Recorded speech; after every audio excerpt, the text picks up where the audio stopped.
সব প্রমাণ নষ্ট করে ফেলার জন্যে মুখ্যমন্ত্রী তার নির্দেশে পুলিশকে দিয়ে এই কাজগুলো করিয়েছেন।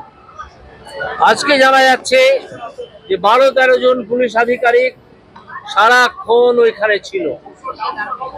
সময়ের যে তফাৎ, কখন পুলিশ জানতে পারলো, কখন এফআইআর হলো, সেই তফাতের কোনো ব্যাখ্যা আজ নেই। মুখ্যমন্ত্রীর নির্দেশ ছাড়া এখানে এই ঘটনা ঘটতে পারে না, যেখানে মৃতদেহ তাড়াতাড়ি নিয়ে গিয়ে তাকে পুড়িয়ে দেওয়া হবে। এই মৃতদেহের সেকেন্ড পোস্টমর্টেম যে করা প্রয়োজন তা সবাই বুঝতে পারছিল, কিন্তু যেহেতু মেয়েটির বাবা মাকে পুলিশ আলাদা করে রেখেছিল, মৃতদেহ নিয়ে দৌড়ে পালাচ্ছিল, তাড়াতাড়ি মৃতদেহ পুড়িয়ে দিতে হবে, না হলে আসল প্রমাণ সংগ্রহের যে ডেড বডি সেইটাকেই ধ্বংস করে দেওয়া যাবে না। সেই জন্য পুলিশ তাড়াতাড়ি করছিল পুড়িয়ে ফেলার জন্যে। এটা সম্পূর্ণ তো মমতা ব্যানার্জির নির্দেশ ছাড়া হতে পারে না। আমি তাই মমতা ব্যানার্জিকে এই মামলায় একজন অভিযুক্ত হিসেবে জিজ্ঞাসাবাদ করার জন্যে সিবিআই এর কাছে দাবি জানাচ্ছি। মমতা ব্যানার্জি একজন অপরাধী, তিনি সাক্ষ্য প্রমাণ নষ্টের সব রকম কাজ পুলিশকে নির্দেশ দিয়ে করিয়েছেন, না হলে মৃতদেহটি এত তাড়াতাড়ি পুড়িয়ে দেওয়া হতো না।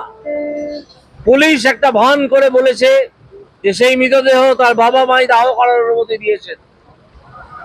যে ভদ্রলোক ভদ্রমহিলাকে 3 ঘন্টা মৃতদেহ দেখতে দেওয়া হয়নি হসপিটালে পৌঁছানোর পরেও, যে ভদ্রলোক ভদ্রমহিলা বলেছেন যে পুলিশ এবং ওখানকার ডাক্তাররা আমাদেরকে হেনস্থা করেছেন, যার একমাত্র মেয়ে ডাক্তারি পড়ছিল, পরিবারটির আশা আকাঙ্ক্ষা যাকে ঘিরে গড়ে উঠছিল, তার যখন হঠাৎ মৃত্যু হয় তখন সেই বাবা মায়ের কি স্মরণে থাকে যে সেকেন্ড পোস্টমর্টেম করতে হবে?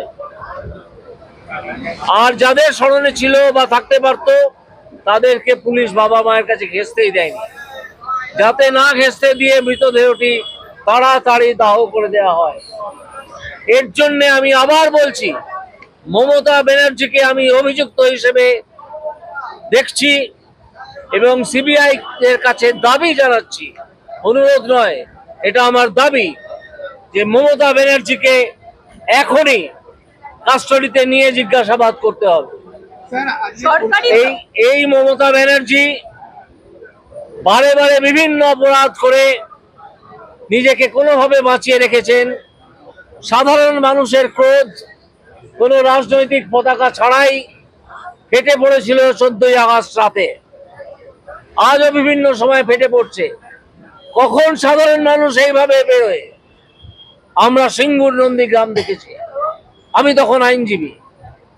সিঙ্গুর নন্দীগ্রামেও ঠিক একইভাবে মানুষ বেরিয়ে পড়েছিল রাস্তায়, যারা জীবনে কখনো বেরোন না কোনো রাস্তায়। ধরুন একজন বৈজ্ঞানিক বা গবেষক, তিনি তার কাজেই ব্যাপৃত থাকেন। একজন আইনজীবী, তিনি তার পেশায় ব্যাপৃত থাকেন। একজন ডাক্তার, তিনি তার কাজে ব্যাপৃত থাকেন। এখন আর এই বিভাগগুলো নেই, সবাই মিলেমিশে নেমে পড়েছেন একটাই কথা বলতে, এইটা দফা 1, দাবি 1, মুখ্যমন্ত্রীর পদত্যাগ। মুখ্যমন্ত্রীকে পদত্যাগ যদি তিনি করতে না চান, তিনি করতে চাইবেন না, কারণ বিভিন্ন কেলেঙ্কারি তাকে তাড়া করেছে, বিভিন্ন কেলেঙ্কারি।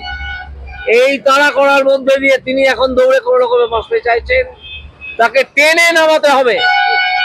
আজকে এই যে মানুষের বিক্ষোভ 14 তারিখে ফেটে পড়েছে, এটা একদিনের বিক্ষোভ নয়, পুঞ্জীভূত মানুষের ক্রোধ, মানুষের আক্ষেপ, মানুষের যে ঘৃণা, সেইটা 14 তারিখে ফেটে পড়েছে।